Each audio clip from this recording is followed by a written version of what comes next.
What's up, everybody? Welcome to Limited Level Ups. This week, we're going to be tackling some potential reasons that you are losing close games, specifically invisible mistakes. These kind of mistakes that a lot of players don't even know they're making. You know, it's one thing to go back and look at your game and go, oh yeah, I lost this game because I punted real bad, I attacked my flyer into their reach creature, or I miscounted and I didn't make them pay enough for my syncopate. That's like the real obvious stuff. You can look back in the game and be like, yes, that is where I lost the game. But there are a ton of games that are lost in much more subtle ways. Things like playing the wrong land on turn 2, or making an incorrect scry decision. So yeah, this is going to be a gameplay level up episode of the evergreen variety, by the way. I'm sure you can apply a lot of what we talk about to the current format. I'm even going to be using some Final Fantasy examples, but I'm going to keep this as evergreen as I can. All right, let's jump in. So I came across the thread this week in the limited resources subreddit.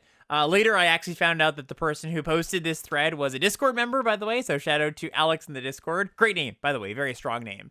And I thought this meme was just pretty funny and pretty accurate, so if you're just listening along, it's the meme template of like a corporate meeting where the boss is angrily asking some question, and then the other people in the meeting give an answer, and there's one guy at the end who gives a good answer, but it's like not the one the boss really wants to hear, so that you gets thrown out the window. So in this one, the boss is like, why am I going 3-0? And one person's like, oh, it's drafting mistakes. One person's like, oh, it's just variance. And the third person who gets thrown out the window is like, it's gameplay mistakes, which is a sentiment that I definitely agree with. I think that a lot of people don't really like to hear that the reason they lost wasn't necessarily because they got unlucky, or there was some draft mistake that they weren't seeing, or some build mistake that, they should have built their deck a little bit differently. The reason you lose a lot of the time with pretty solid looking decks is gameplay. I'm assuming that this meme came about because often what you'll see on the limited resources subreddit, and this is not exclusive to them, this is anywhere you find people helping other people out with limited, it happens in my Discord too, is somebody will say, hey, this deck went 3-0, and they'll post a picture of their deck and maybe a draft log, right? But they don't post the game logs associated with it.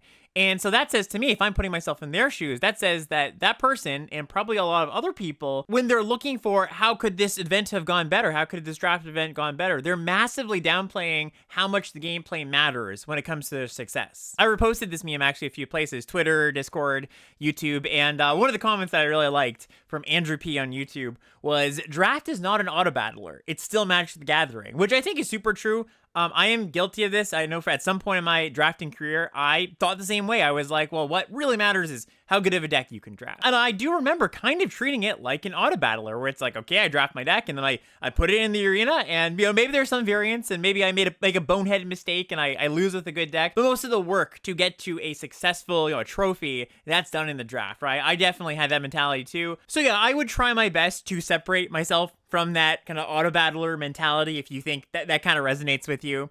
And in the comments of all those reposts that I made on all those platforms, some interesting conversation happened where people were trying to ascribe, okay, well, most people agreed, yes, people undervalue how much gameplay matters when it comes to how much agency did I have in winning this game. But there was some disagreement on the breakdown on how much each of these things matter, right? So if you just take the draft portion and maybe tie the build into it too, gameplay and variance, what's the breakdown of how much do each of these actually affect will I win the game? Some people say that gameplay mattered like 2%. Some people say the gameplay mattered 60%. So, pretty wide range of people's intuition of how much gameplay versus variance versus draft matters. Mark chimed in to the conversation, Mark Anderson, my set review partner, and I'm pretty much in line with his description here. He says that he's around roughly, he thinks it's about like 35% variance, 25% what you could do in the draft, and 40% what you could do in the gameplay.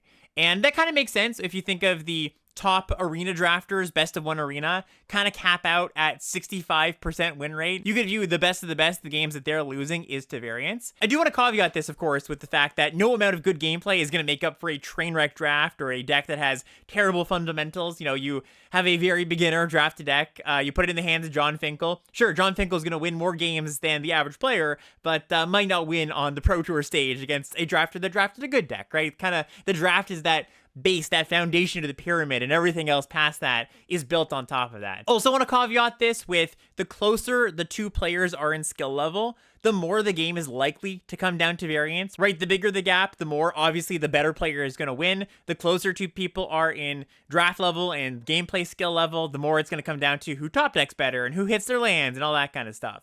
But I do think this split of 35% variance, 25% draft, 40% gameplay is pretty accurate. Which means, going back to the wildly different intuitions people have on this, I think there's a lot of people, because like I said, there was some people who said like gameplay matters 2%, 10%. A lot of people who are succumbing to these invisible mistakes that I talked about at the beginning of the episode that they're just not seeing. I think it's very easy to say, hey, gameplay doesn't matter all that much. If you look at a game, you try to see your mistakes, and you're not even seeing that you had the option in some spots to do something different. It's especially hard to sometimes see your opponent's mistakes because you don't know what they have in hand, right? Something that looks like a mistake might actually have been correct given what they have in hand, and something that looks just fine might have been a terrible mistake given what they have in hand, but you can't see that. So yeah, for the rest of this episode, we're going to talk about identifying these invisible mistakes and what to do when you're in these situations, and what kind of problems you might encounter game to game that matter a lot, right? I think, was talking about those boneheaded mistakes. They go, oh man, I obviously lost this game because I cast my removal spell on a creature with ward, or I didn't have the mana to pay for it. If you ask the average player, how much win percent did you lose from that play? They'll probably tell you like, I don't know, 15% or something like that. But I think that these smaller mistakes, like the wrong scry decision, or putting the wrong card on the bottom of your deck after a mulligan, those mistakes have almost the same hit to your win rate, I believe. I think it's something like, a small mistake like that has cascading effects, because you remember, when you make a small mistake at the beginning of the game, it's not just like, oops, ding that off my win percentage and I'll play the rest of the game well. When you, for example, play the wrong land on turn 2 or on turn 1, that has a ripple effect. It has a cascade effect, which means that every single decision you make past that will be imperfect. You're no longer living in the best possible world you could be living in for you to win that game. So yeah, if you're somebody who's a little bit shaky on their surveil or scry decisions like that, I would say this is just me pleading to you, like, you need to focus on these things if you're planning to get better. It's not just the bonehead mistakes you need to watch out for. These small mistakes have massive impacts on your win rate, especially as you climb the ranks, especially as you on Arena are playing in Diamond and Mythic and all of that. These decisions are where games are lost and won. Okay, so the first group of hard to spot and invisible mistakes that I often see being made is with cards that filter cards or see additional cards. And we've had quite a few of those in Final Fantasy. So I'm talking like Dreams of Laguna, scry 1, draw a card. I'm talking Resentful Revelation, look at the top 3 cards, take 1. Despite being very simple cards, there's a lot of complexity in not just how to use them, like, what cards you're supposed to take, but also the timing of when to use them. I think that's another factor here, something that people don't consider as often as they should. So let's talk about the when of casting these card draw or card selection spells first. When is the best time to cast them? And for all of the things we talked about today, I'm going to try my best to give you kind of benchmark questions to ask yourself, almost like a checklist. When you find yourself in these situations, you've got a Dreams of Laguna in your hand, and you're going, okay, how do I use this best? I'm going to give you some questions that you can ask yourself to more often arrive at the best conclusion possible. As always with gameplay, it's very difficult to apply broad advice to your specific gameplay scenario. So I think the best way to go about it is just to give you the tools to be able to think about certain types of cards or certain situations. So yeah, timing-wise, with these card selection, card draw, card filtering spells, the number one thing that I think is important to consider is you should generally, whenever you have a card that sees more cards in a turn and you know you're going to cast it, you should generally cast that card before you do anything else. The idea here, of course, is that to make the best decisions possible in your turn, you want to have the most information available to you as possible. So a card like Dreams of Laguna that gives you more information, gives you a better idea of what your hand is going to look like over the next turn or two, that will better inform your decisions, right? So for example, it's turn 4, you've got 4 mana available to you, and you've got a Dreams of Laguna in hand, and you've got a Pixie, the 2/1 flyer. And you're pretty darn sure you want to cast the Pixie this turn, because you're like, okay, they've got a 3/2 flyer over there, and, I kind of have to block that 3/2 flyer. I'm taking a lot of damage. I'm going to play Pixie to block. So as you're going through that process, it's very easy to think, okay, I know I'm almost certainly going to play the Pixie, so I'll play that first. But there's really just, not a good reason to do that, right? You could instead cast Dreams of Laguna, find a removal spell off of that, like a Slash-a-Light or something, and go, well, I would actually prefer to cast Slash-a-Light on their 3/2 flyer, because then I can have this Pixie, I can start attacking with it, I can start surveilling. I think that the Slash-a-Light is less valuable to me in general than the Pixie is. There's even maybe the thought of, well, if I played my Pixie on my turn, I can wait till my opponent's turn to cast Dreams of Laguna, and that'll give me more information of what I might want to top or bottom, right? Like, my opponent will play out their turn. I get to see, did they cast a card draw spell? Did they cast a threat I really need to kill? That better informs my surveil decision. This is true. This is a factor. This is why this is not a blanket rule. It's not saying you should literally always cast your Dreams of Laguna first there. But I do think your baseline, and in most cases, should be cast the Dreams first. And you should also do this before you play your land drop, right? I can't tell you how many times, like I make this mistake all the time, of going like, okay, well, I'm going to play my land, and then I'm going to play my Dreams Laguna.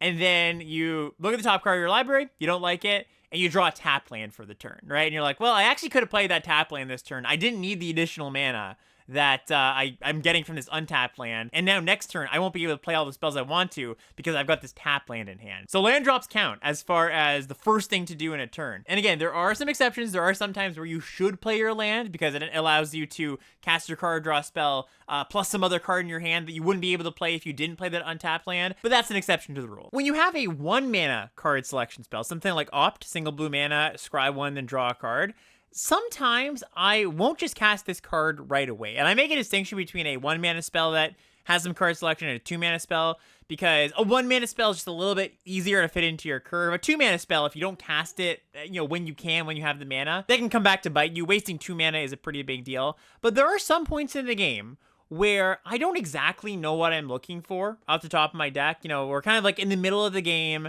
I'm not under a ton of pressure, kind of okay on threats. Like, I don't really need anything in particular. I will wait to cast that Opt if I don't think it'll, affect my curve out. If I don't think I'm going to be like, oh, whoops, I wish I spent this 1 mana earlier. This is a situation where I've got enough mana and I'm not exactly sure what I want. So the idea here is, if you can help it, and you think it is right to do so, it is generally better to save your card selection for as long as you can. Because let's just say, I cast my Opt, and I see a pretty good threat, like an okay flyer. I'm like, okay, that's good enough. It's probably better than the average card in my deck. You top that, you draw it, maybe even play it. And then your opponent goes to their turn, they slam a creature, a must-kill creature, and you don't have an answer to that. Or the answers that you thought you had, you're like, okay, I got some removal in hand. They don't answer it for whatever reason. So I much would have preferred to wait on that, cast some other card I maybe had in hand, and then on their turn, I can go, okay, well, I can Opt because I know I need a removal spell right now. I think this is a little more niche, but I just wanted to bring this situation up. I would suggest, if you're unsure, just cast your card. Like, just cast your Opt, even like a 1 mana version.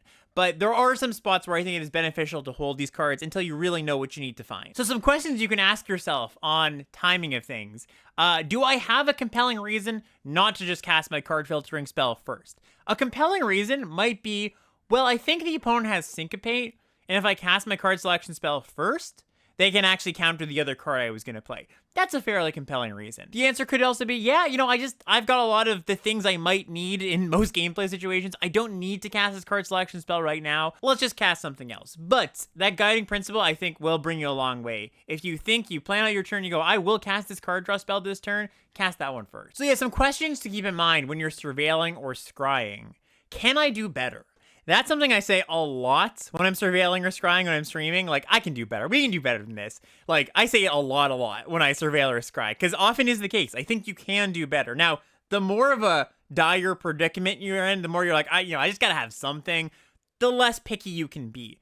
But if you're not under that much pressure, maybe you don't need to find a removal spell immediately. You don't have to find lethal right now. Sure, you can be a bit more lax about what counts as good enough, but as the game demands a more specific answer of you, you should be more picky about what you choose to top and bottom. When you have a card like Resentful Revelation, so look at the top 3, take 1, so a card where you're given all the options up front, and you say, which one is the best one for you here? I think picking the right card does ask the player to understand what is important in the current game and ask, like, what do you actually need here? Often when you cast Revelation, the instinct is to just take the best card, the card that you drafted higher, the card with a higher rarity symbol. But so much of the time, that's not really what it comes down to. So I had a coaching session this week where we had this decision. So we cast a Resentful Revelation. We're playing a black-green, kind of mid-rangey deck. Some graveyard elements in there. But we have a pretty good board. The opponent's a little bit behind. We've got, a decent beatdown going on. We're not crushing, but most of our creatures are able to attack freely. And we cast Revelation. This is about like turn 5, turn 6. And we see a Chocobo Kick, a Summon Titan, and a Crossroad Village, a land. So the instinct is like, oh, let's take that Summon Titan. It's one of the best cards in our deck. It's a very good threat. But I think what's more important in that situation isn't to find another threat, right? Like I said, our board is fine. We're given a good beatdown. I'm more worried about having to answer an Arden or something at that point from the opponent, or just like some really good card that I will just lose if I can't get rid of. Or, forget about a bomb I have to answer. Maybe just a good blocker that stops my beatdown plan. To be clear, I should say, we didn't have any removal in hand at the time. So we were flush on threats, but light on interaction. And the way that I think we lose that game is running into a bomb or running into some good defenses. Also, there's a lot of situations where I see 2 strong cards in a land. I'm going to take the land if I'm a little bit light on land drops, especially if my curve goes pretty high. I've got a 7-drop in hand that I'm like 3 lands away from casting. At that point of the game, I don't need more spells. I'm flush on spells. And maybe they're not the perfect spells. They're not exactly the spells I want, but they're good enough. And casting those spells, double spelling with them, casting my 7-drop is more important at that point. So I should take the land so I can do so. This requires a little bit of discipline, of course, because it can feel bad, taking a land and bottoming your good rare or whatever. But yeah, again, it's just like, what does the game demand from you? That's the question you're asking. Also, one of the most common invisible mistakes that can lose you the game on the spot with these kind of cards is not taking a land in the early game when you need to. It's kind of obvious when you're like, oh, I got the 7-drop in hand. I really want to make sure I cast that. But what I've observed is a lot of people don't put a priority on just making sure they hit lands 1 to 4, right? And if you think you're going to miss your land drop, casting Revelation to find a land, even if it means you're binning your good 5-drop creature, right? You're like your Summon Titan, for example. Related to card selection, I want to talk about mulligans, and I'm not going to talk in depth about mulligans. I've done an episode before on that, so you go check that out if you're looking for some ways to level up your mulligans and think about them a bit differently. But what I can cover in the time that we have in this episode, I think, is just talking about what to bottom when you've mulliganed to 6 or 5, right? Like, what card do you put back? This part definitely falls into the, okay, every situation is going to be a little bit different. Different decks are going to mulligan in different ways. The actual just composition of your hand is going to matter when you decide what to put back. But I want to cover a few kind of stumbling points that I find that people often fall into. So one, I think the most common one that I do differently compared to the people that I coach is that often I will not immediately put back the most expensive card, right? It's often a good option to say, okay, I've mulliganed and I'm, maybe it's like a 3-land hand, and I might be a little bit low resource. I have fewer lands than I might usually in a 7-lane hand. So I'm going to put back the most expensive spell. And that's okay. It's okay logic to use sometimes. But the way I kind of think about it is, if you can at all, like if you can afford to keep that expensive, impactful card, like you have early game, you've got a 2-drop, maybe you've got a removal spell.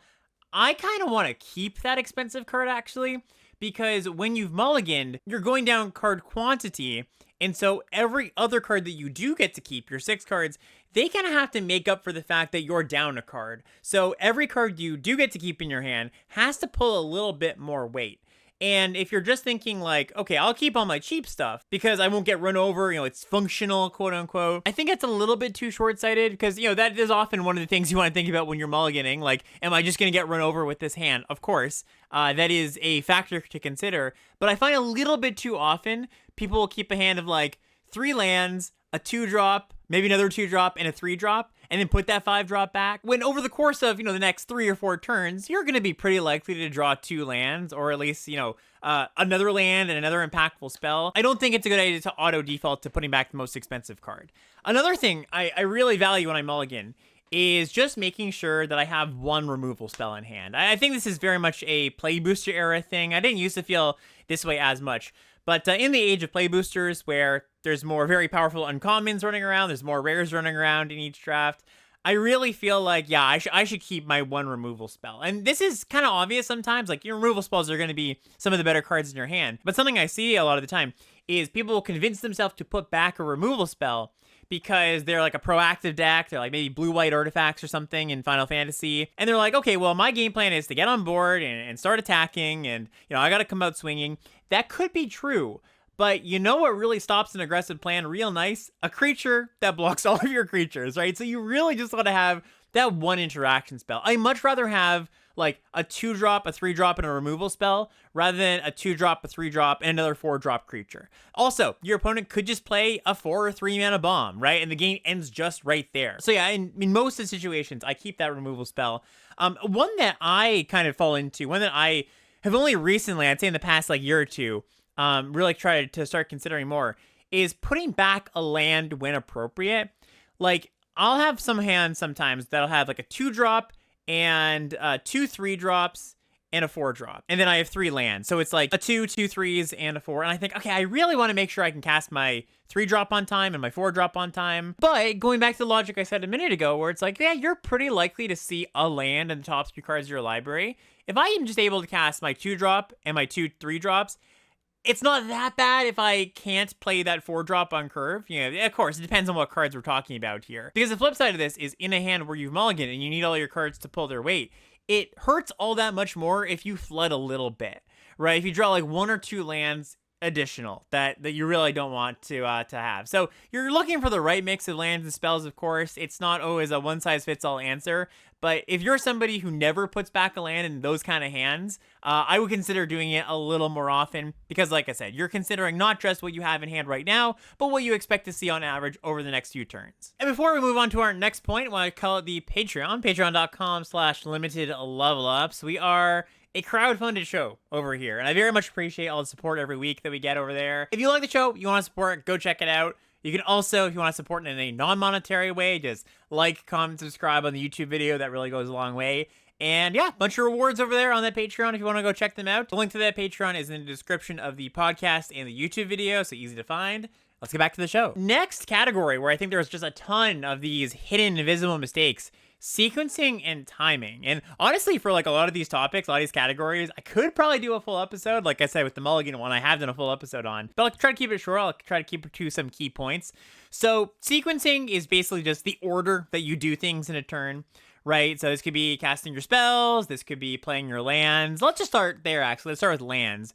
So with your lands, often one of the things that comes up with sequencing is when to play your tap land, right? Just like when to sneak it into your curve. Often if you have a tap land in your opening hand, you're going to play it as the first land, right? But sometimes you've got a 1-drop and you go, well, I could play that 1-drop untapped, or I could play my tap land on turn 1 and then be able to, for sure, cast my 2-drop and my 3-drop. I think generally, in most situations where you have that decision, you should still play the tap land on turn 1. I really like getting the tap land out of my hand as soon as I possibly can, so that's one thing that's weighing this decision for me.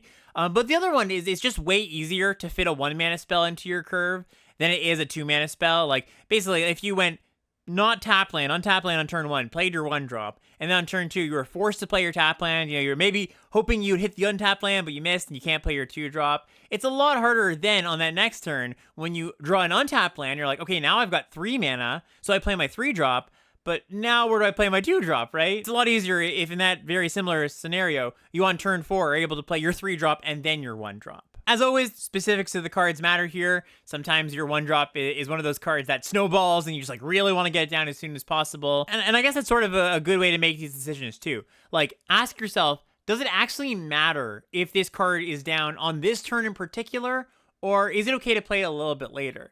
So an example I can give you is if you've got the choice between playing a non-defender and a defender, right? And you're like, okay, I don't know which one I should play here.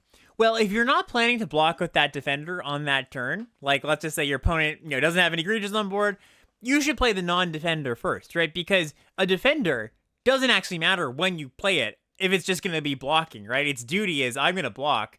The attacking creatures, they need to be on the battlefield for a turn, right? There's no blocking summoning sickness. You can get those down whenever. Also, when it comes to playing your early lands, something that's really important to keep in mind is what do your early double pips look like, right? Do you have a 2-drop that's blue, a counterspell?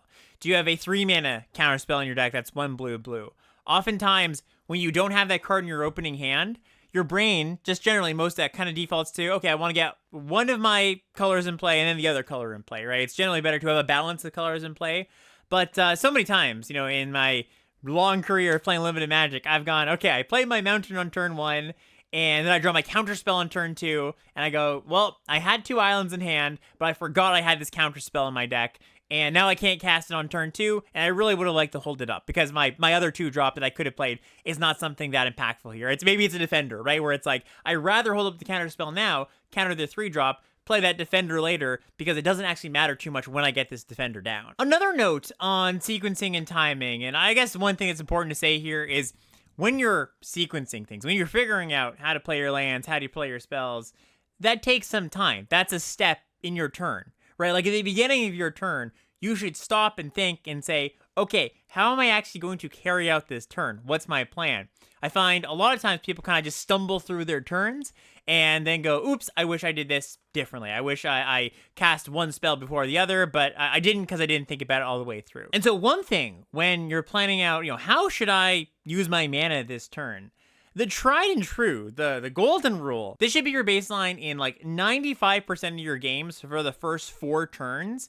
Just cast the things that spend your mana the best. I kind of think of this as like a cardinal rule of limited gameplay. Like if you're not doing this, you're missing out on a ton of equity. I see this all the time too. Like this is one of the most common things I will comment on in a draft log review, or sorry, a gameplay log review. Like this is a very common mistake. People kind of convince themselves, well, I should cast card A rather than card B. Card A doesn't spend my mana as well, but maybe it interacts better with their board, right? Like it's a creature that can block their board better than card B. Let's go back to that defender example, actually. So you've got like on turn 3, you could play a Demon Wall, 2 mana, 3/3 defender, to block the opponent's 3/3. Or you could play a Shinra Reinforcements, a 2/3 for 3 mana. Well, yes, your Shinra Reinforcements does not block their 3/3 immediately, but that's not a compelling enough reason for me to say I should not spend all my mana and play the Demon Wall instead. I don't want to waste a mana. Every mana you waste in the first 4 turns of the game is massive. It will have a big impact on your win rate. Now, once you get past turn 4, into turn 5, turn 6, turn 7, and as you run out of things to do, basically, the fewer things you have to do, the less this matters. So this actually swings back around, and another common mistake I see is people being too much of a slave to mana efficiency, where it's like they do have that thought in their head, like, I know I have to spend all my mana, I know I have to spend all my mana, but it's getting to turn like 6, 7, 8, even 9, and we've only got like, 2-ish, 3-ish things we might spend our mana on. I mean, it's still best practices to spend all your mana, right? Whenever it's close, because you don't know what the top of your library holds. It might let you double spell better if you keep spending all your mana. But more often, once you get to turns 5, 6, 7, I'm more thinking my decision process is, what is actually good on this board? Or what does this game demand of me? Do I need to cast my card draw spell to find a removal spell? Or can I just play my 6 mana 6/6? Is that what this game needs? So yeah, an inverse relation between how much I really put a priority on spending all my mana each turn and how long the game has gone on. Again, this is a baseline, but this is one of those baselines that you almost shouldn't ever break. Like, I would say in 95% of my games, I do that for the first 4 turns of the game. I just cast the thing that is the most mana. Also, another thing in this department, when it's close, choose to spend the card that is 4 mana rather than 2 cards that are 2 mana. This one's a little bit of a lighter rule, but generally the idea here is you want to spend your mana in the largest increments possible, because the smaller increments, they can, puzzle together. They can piece together on later turns, so you can double spell, right? You can't double spell with a 4 mana card on turn 5 unless you have a 1-drop. You could draw a 3-drop and double spell with your 2-drop and your 3-drop. Another point on sequencing and timing is when to use your instant on your turn versus your opponent's turn. And generally this comes up with an instant speed removal spell, right? You kind of think of it as the level 1 when you're a new Magic player is, okay, I'm always going to cast my instant on my turn because why not, right? And then as you learn, you're like, oh, I can save my instant and I can, get some value. Maybe they go for a combat trick and I cast it on my opponent's turn and I really get them. And then you swing back around to, actually, there's a lot of situations where I do just want to cast my instant on my turn, so I'm going to cast it on my turn a little more often than not. And I think there's even a 4th stage where it's like you swing a little bit more back to like, oh, there's actually quite a bit to gain from keeping my instant until I see what my opponent does, right? So generally, I was going to give you some generalities here. When I just need the thing dead, I will cast it on my turn, right? I don't want to get countered. I don't want them to have a protection effect. If it's a burn spell I have, I don't want them to have a pump spell. I will absolutely just say, that thing needs to die. I'm not going to take any risks. Also, what colors your opponent is playing and the protection spells that exist in the format, this matters a lot too. So if I'm playing against a blue deck, I'm more likely, of course, to cast the thing on my turn to get around a counter spell. If I'm playing against a green deck in a format where there's a green protection spell, like a Snakeskin Veil, that's another thing that pushes me to just say, okay, let me just cast this instant when they're tapped out. Same thing sometimes goes for white protection spells. Sometimes it varies between What color gets that protection spell? That like 1 mana, give hexproof and indestructible. Sometimes it's white, sometimes it's green. Again, if it's a burn spell, you want to consider, okay, well, is this opponent likely to have a pump spell in their deck? Because some opponents, that they're playing like a blue tempo deck, they're not that likely to have a pump spell. But then, yeah, like I said, you swing around to, well, there's actually some tangible advantages to just passing the turn. And I think that's what it comes down to. The question you want to ask yourself is, can I gain a tangible advantage by holding my removal spell here? And usually what that tangible advantage looks like is their creatures are not immediately able to attack into yours, or at least you have like decent enough blocks. And blocks where you're happy just saying, okay, if you attack, I block, I'm happy with this trade. That's a pretty good spot to be able to hold up a removal spell because you're kind of okay on board. You're not under any pressure to say, I just got to kill that thing, whatever it is. And you might be able to get your opponent when they go for a combat trick, especially if your removal spell is something cheap, right? It's like a 2-mana removal spell. It's a little bit easier to conceal than like a 4-mana removal spell. Most good opponents are not going to cast a combat trick into 4 open mana. When there's an equipment on the battlefield, that's another time where you have something tangible to gain, where you go, well, if I just kill their thing on my turn, that means that they can, on their turn, before they go to combat, go to equip another creature, and that creature is now going to be a problem. So instead, I'm going to wait, and I'm going to cast my removal spell in combat so that their 1/1 can't then get suited up with whatever equipment they have and still have a good attack. One that's a little trickier to imagine or, give great broad advice for is when you're in a close race. Because when you're in a race, and again, this is an episode I've done a whole episode on if you want to hear about racing, but when you're in a race, hidden information is very valuable. Because when you're in a racing situation, both players are basically saying, I think I can kill you before you can kill me, right? And obviously, if everybody knew exactly what cards were in hand and what cards were at play here, both players could figure it out, right? You could say like, oh, okay, I attack you here. You got the pump spell though. You got the burn spell. You would win the race. So there's a lot of value in saying, hey, we're racing, but you don't exactly know what you should attack with and how many things you should attack with. And if you need to leave back 2 blockers or 3 blockers. So that's a spot where there's definitely a tangible advantage to be gained, where it's like, yeah, you know what? I would like my opponent to overcommit to this attack. I take out their 1 blocker, and I actually have lethal here. So yeah, that's one tip off to kind of think a little bit harder, put the slow thinking cap on. When you're in a race, ask yourself, hey, do I have something tangible to gain with this removal spell, with holding it? And big picture, that's what you're really asking yourself. Like every time you're thinking, should I cast my removal spell on my turn or my instant on my turn?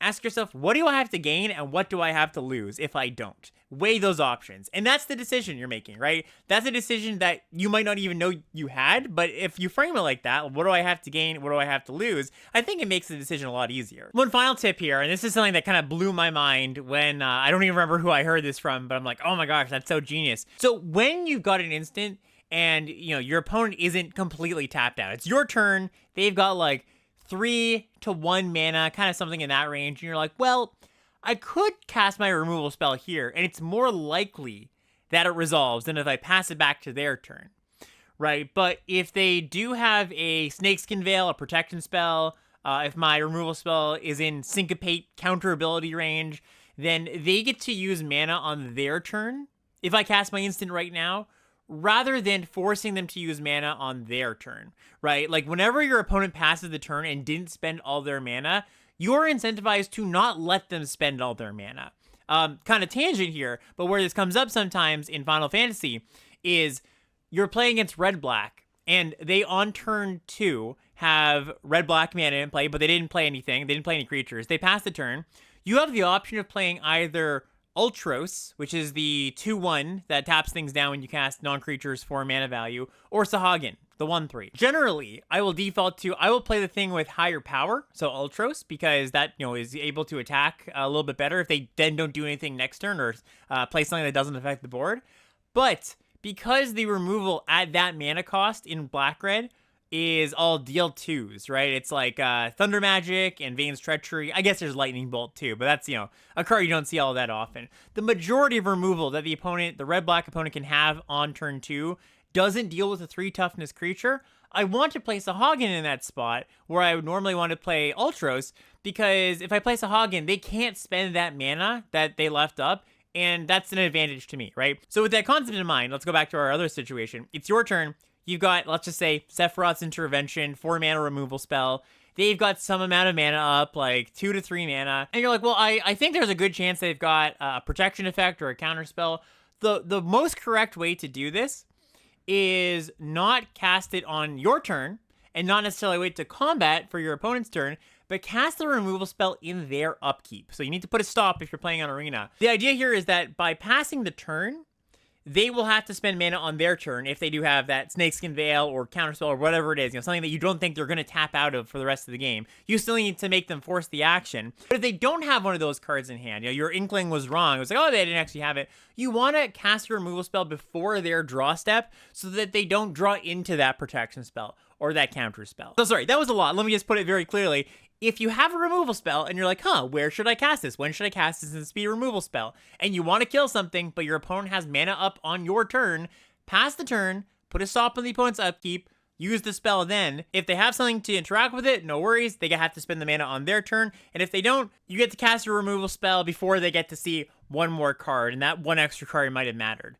The exception to this is, one of the exceptions anyways, on top of my head. One of the exceptions to this is if your removal spell is a burn spell, and the thing that could counter your burn spell is a pump spell, right? So you don't want to sometimes cast your burn spell on their turn, because if they pump spell in response, you will take a lot more damage, right? Let's say they have the +3/+3 and trample combat trick that we see in a lot of sets these days. Well, that's a thing where it's like, well, if I'm putting them on that card exactly, they've kind of been playing like they have it, I want to actually use my removal spell, my burn spell, on my turn, so that I'm not taking a bunch of additional damage when they save their creature. Next up, I want to talk about combat a little bit. And when I was getting some ideas for this episode, reached out to my Discord, and once again, Mark, my set review partner, Mark Anderson, he commented that he thinks the biggest reason people lose close games is not knowing how and when to race and push damage. And I agree, that's a really big thing as far as games I look at and I go, wow, you could have won this game if you started attacking one turn earlier, or if you attacked with 2 more things. Again, I will point you to the racing episode. I think it's called a deep dive on racing. I did that a few months ago. If you really want an in-depth look of some thoughts on how to get better at racing, how to figure out when to push damage, how to figure out when you're in a race. I'm not gonna try to cover all that stuff here, not gonna try to rehash it. But I do think when it comes to these hidden mistakes, these mistakes made in close games, that is the #1 thing. So I would highly recommend going to check out that video. But a few other things that come to mind, just kind of some quicker points that I don't need, 30 minutes of infrastructure to talk about, because combat's a pretty tricky thing. So one thing about combat that's easy is get in bluff attacks when you can, right? This isn't saying, oh, I'm going to attack my 2/2 into their 3/3 all the time. No, like that's not exactly what a good bluff attack is. A good bluff attack, though, looks like attacking your 2/2 into their excellent 3/3 rare that they play on turn 3, right? When, specifically, you think you need the extra damage, you think you're going to need to eke out the extra damage to win the game. You don't want to bluff where you're already advantaged, where you're like, hey, my hand looks pretty good, or hey, my opponent's not doing all that much. But the closer you are to saying, hey, I actually think I may need to sneak in a few more points here and there, the more you should bluff attack. And there's also the situation of like the risk-free bluff attack, right? So I'll give you an example where you've got a Sahagin, right? 2 mana, 1/3. The opponent has a 2/2, just a 2/2, maybe a good 2/2, maybe a bad 2/2. In most situations, I will attack with that Sahagin if the opponent's tapped out because it's free, or at least very, very close to free. You could argue that maybe they attack you back and you don't want to block and you're taking 2 points there. But most of the time, if I'm just going to play a 3 mana creature, it can usually block a 2/2. And a lot of people get lazy, I think, in these situations. They're like, they're not that likely to block anyways. Like, why attack? But that 1 point is so big, right? Kind of in the theme of today's episode. These little things that you might not realize have a huge impact on the game. That 1 point is the difference between lethal and not lethal 5-6 turns later. It's the difference between going, hey, I can just attack all and kill them, and going, yeah, you know what? They actually get another draw step and another untap and another combat. That's how much that 1 point can matter. So when you have those free attacks, take those free attacks. I mean, another thing too is just, here's a one you hear all the time, but don't play your things before you attack in most cases, right? Don't give your opponent that information of saying like, hey, like, here's what I'm doing for the turn.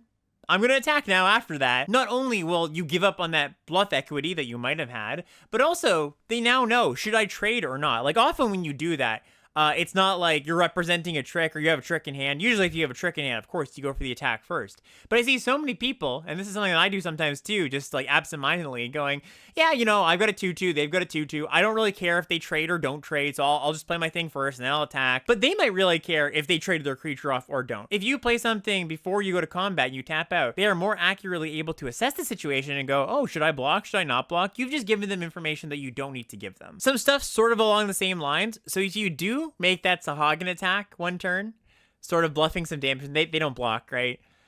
If you have a similar attack the next turn, you should keep trying to sell that attack, right? Like, if you're trying to put in the opponent's head that, oh, hey, like, I have a combat trick in hand, and you maybe don't want to block with your good creature, then you don't do that attack next turn. And say the board didn't change, right? They played a card draw spell, and you don't attack Kazag in the next turn. Well, now they're definitely going to say, oh, they don't actually have anything. It was just a bluff attack, so yeah, I'll just keep that in mind. So you want to keep trying to sell that small bluff. Even though it's a small bluff, that bluff might come back to get you one additional point later. So yeah, don't get lazy with that kind of stuff. Another thing to not get lazy with, and this is a little bit outside of combat, but related to what I was just saying, is when you have an instant that, you know, doesn't really matter that much if you cast it on your turn or your opponent's turn, at least to you, but you choose to play it in your turn, you know, maybe so you don't have to do anything on your opponent's turn, right? Again, it's kind of being lazy. It's like, I can just cast my cards, don't have to have arena hold priority for me, you know, I just cast my instant on my turn. For example, something like Prisha's Wandering, the ramp spell, the instant speed ramp spell.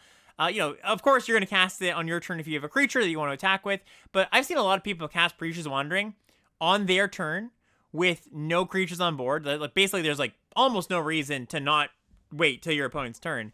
And that's affected my decision because in my hand, they don't know this, but I have the option of playing like Jekt, right? The 4-mana 4/3 menace that when it hits, it transforms into an awesome saga, basically a very good rare, or like a Retrieve the Esper, 4-mana 3/3.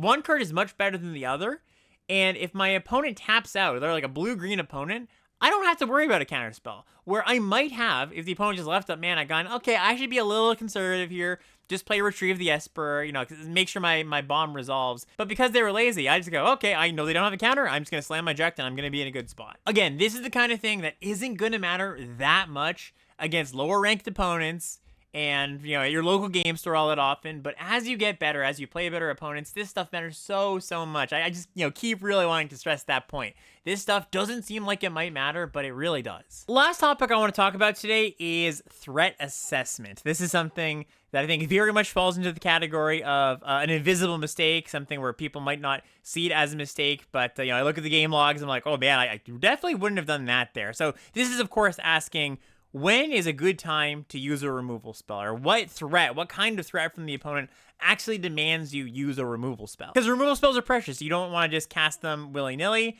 You also don't want to be too conservative about them, right? You don't want to take too much damage, even if it's just like a, you know, crappy little 3-mana 3/3, a Bard's Bow. Sometimes you do cast a removal spell on that thing. But I would say that most people, on average, tend to spend their removal spells a little bit too early. And this is something, once again, the Play Booster era has changed a little bit, because in the last, I don't know, you know, 3-4 years, like I guess, you know, 3-4 years pre-Play Booster era, Limited was a bit faster, or at least the aggro cards were a bit better. So it kind of felt like whenever the opponent cast anything, any reasonable threat, you kind of just had to kill it, right? You have a removal spell, you pass the turn, opponent plays a 3/3, and you're like, all right, well, I'm just going to take too much damage from whatever it is, or the surrounding cards. I should just cast my removal spell. I shouldn't be too picky here. But I think in the Play Booster era, especially this year, they've done a good job of toning down the threats a little bit. Like, I find most games don't start with must-answer threats, but a lot of times, people will still just cast a removal spell. And I think a very common situation, one of the most common situations I find, where it's like, oh, they cast a removal spell there, you know, the person in the game log I'm looking at, I don't think I would have done that. The most common thing is when you don't have anything else to do, right? So this goes back to the spending all your mana, that heuristic, right? Oftentimes, casting a removal spell is exempt from that, in my opinion. So, like, for example, you pass the turn, you've got 3 mana, you've got a Stuck in Summoner Sanctum, right? 3 mana, flash, tap a thing, it doesn't tap. The opponent plays a Bard's Bow. Yeah, let's just say it's a Bard's Bow, or 3 mana, 3/3. And that's the first creature they've played this entire game. So you're still at 20, And you can see this game going another, I don't know, 5, 6, 7, 8 turns. That removal spell is probably better off spent on a high rarity card, a big flyer you can't deal with, something that you can't just block, right? That's really the big thing. Can I just block this thing at some point? Maybe you take 3, 6 damage even off of it, but you'll be able to block it at some point. If that's the case, you look at your hand, you go, you know, I think this 3-mana 3/3, it's not the biggest threat in the world. Maybe you have a creature that can trade with it next turn. Maybe you have a creature that can block with it. I won't just use my mana, cast my removal spell, just to spend my mana. This changes if I haven't done anything and the opponent goes 2-drop into 3-drop. Okay, I probably will. But yeah, once again, if I'm still at 20, I just really don't want to use that removal spell, and it's usually not that necessary. And like I said, that's the most common situation where people feel like, oh, I gotta spend my mana. Removal spells you can kind of exclude from that golden rule. I think a really good question to ask yourself when you find yourself in a situation similar to the one I described is the creature actually a threat? Is it something that I can't block, I can't deal with later? Or is it just annoying? Right? Like, because, you know, often the opponent casts any creature, most creatures, you go, oh, okay, that's something. There's some level of threat concern raised, right? But that threat concern, it ranges from, I don't care about, to, oh yeah, I gotta kill that right away. And there's this middle ground of that thing is kind of annoying. And when it's annoying, when it's in that middle ground, that's always the trickiest thing. It's like, well, I'm gonna take 6 damage off of it, but it's not really the most impactful card in the world. I don't need to deal with it right now. It's kind of just a vanilla creature. You know, that can give you some trouble. But I would say that if you find yourself struggling with these decisions, more times than not, if your answer is that's annoying rather than I can't deal with that later, you shouldn't cast a removal spell. Some creatures that I find often fall into this are signpost uncommons, right? Because most signpost uncommons are pretty solid cards, and some range from like really, really good to like, okay, that thing's pretty solid. So they're often cards you have to care about in most games, but there are some games where you're like, oh, you know what? That's a scary card maybe, but right now it's not that big of a deal. So for example, you're down to your last removal spell. You're facing a blue-white opponent, and they've got Sid Timeless Artificer. This is the 4-mana 4/4 that pumps all your artifact creatures and hero tokens. And, of course, I'm going to take that thing out. I'm going to use my last removal spell in hand if it's pumping their entire board and they're attacking me for a bunch. But if it's pumping, like, one thing, and I can block that one thing next turn, and maybe I can even block Sid or threaten to trade with it, I'm probably going to go, yeah, you know what? I'll at least, you know, I'll take some damage for the privilege of figuring out, does this removal spell have some bigger creature's name on it, right? That's another way you can look at it. I'll take a little bit of damage now, and I'm buying myself a little bit of information of maybe they'll play something better later. And that's going to do it for today's episode on why you might be losing close games and these hidden mistakes. By no means a comprehensive list, but I touched on a lot of the most important and most common blunders I see. One thing I would say too is you know, this is a lot because it is a lot, right? Just like anytime you're dealing with gameplay, it's like thinking about abstract situations. If you're serious about improving, one thing I would do is take like one of these categories. Maybe it's combat, maybe it's card selection, and in your next draft, just really focus on that one thing, right? Ask yourself, am I making the best decisions in this domain, right? In combat, or when I cast a card that gives me some card selection. You can definitely break it down step by step, and active thinking. Actually, that's one of the biggest things for gameplay in general that I recommend to people is take more time not being on autopilot. Autopilot is important to some degree. You can't just operate all your games on full 100% thinking, all your bandwidth. But at the same time, when you're really looking to integrate a new concept or a new skill into your gameplay, putting some intention behind it really helps your brain pick it up. We're going like, I am going to do this. I am going to do this. I'm going to invest as much brain power as I can to this one topic here. And yeah, eventually it just becomes easier. So yeah, thank you so much for watching and listening. If you're still here, do check out that Patreon, patreon.com/limitedlevelups, links in the description. And the next episode is going to be, can you believe it? The set review. I know, it's pretty wild. So I mean, like, it's not happening right away, but next week is very close to when we're going to do our set review. I think we're planning to do the set review on the 21st, the commons and uncommons anyways, and the rares and mythics on a later date that week. But 21st of July will be the Edge of Eternity set review. It'll be the next full Limited Level Ups episode. I'm going to have a first impressions video on Edge of Eternities coming out next week. But yeah, join us for that set review. We'll see you later. Peace out, everybody.